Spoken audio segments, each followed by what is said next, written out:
شب برات کے خاص 6 نفل پڑھنے کا طریقہ توجہ کے ساتھ سمجھ لیں۔ شب برات آنے سے پہلے خود بھی اس کو سیکھ لیں اور دوسروں کے ساتھ شیئر بھی کر لیں۔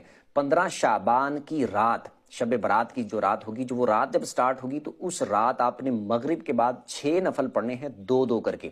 پہلے 2 میں آپ نے نیت کرنی ہے کہ اے اللہ ان 2 نفلوں کی برکت سے مجھے درازی عمر بالخیر عطا فرما۔ اللہ اکبر کہہ کے نماز سٹارٹ کرنی ہے۔ سبحانک اللہ پڑھیں پہلی رکعت میں، پھر الحمدللہ، پھر اس کے بعد قل هو اللہ پڑھ لیں 3 بار، رکوع سجدے کر کے 1 رکعت، اس کے بعد دوسری رکعت میں آپ الحمدللہ پڑھیں، اس کے بعد پھر 3 بار قل هو اللہ پڑھ لیں، رکوع سجدے کر کے التحیات پہ بیٹھ جائیں، التحیات پڑھ کے درود پڑھ کے دعا پڑھ کے سلام پھر کے 2 نفل پورے کریں، اور اس کے بعد پھر آپ نے 21 بار قل هو اللہ پڑھنی ہے، یا پھر 1 دفعہ سورہ یاسین پڑھ لیں۔ اس کے بعد پھر آپ نے 2 رکعتوں کے لیے کھڑے ہونا ہے، اس میں آپ نے نیت یہ کرنی ہے کہ اے اللہ ان 2 نفلوں کی برکت سے میری بلاؤں سے حفاظت فرما۔ اس کے بعد آپ نے اسی طرح سیم جس طرح پہلے میں نے بتایا 2 نفل پڑھنے ہیں، سیم اسی طریقے کے مطابق۔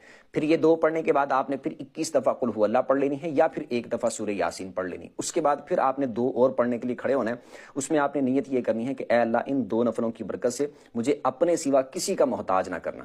اللہ اکبر کہہ کے 2 نفلوں کو سٹارٹ کرنے، سیم اسی طریقے کے مطابق آپ نے 2 نفل پڑھنے ہیں۔ یہ مکمل کرنے کے بعد پھر آپ نے التحیات پہ بیٹھ جانا ہے، مطلب کہ یہ مکمل کر لیا تو اسی حالت میں بیٹھے بیٹھے پھر آپ اس کے بعد قل هو اللہ پڑھ لیں، یا پھر 21 دفعہ قل هو اللہ، یا پھر سورہ یاسین پڑھ لیں۔ اس کے بعد اللہ کی بارگاہ میں دعا کریں، انشاءاللہ اللہ کی فضل سے بڑی برکتیں ملیں گی۔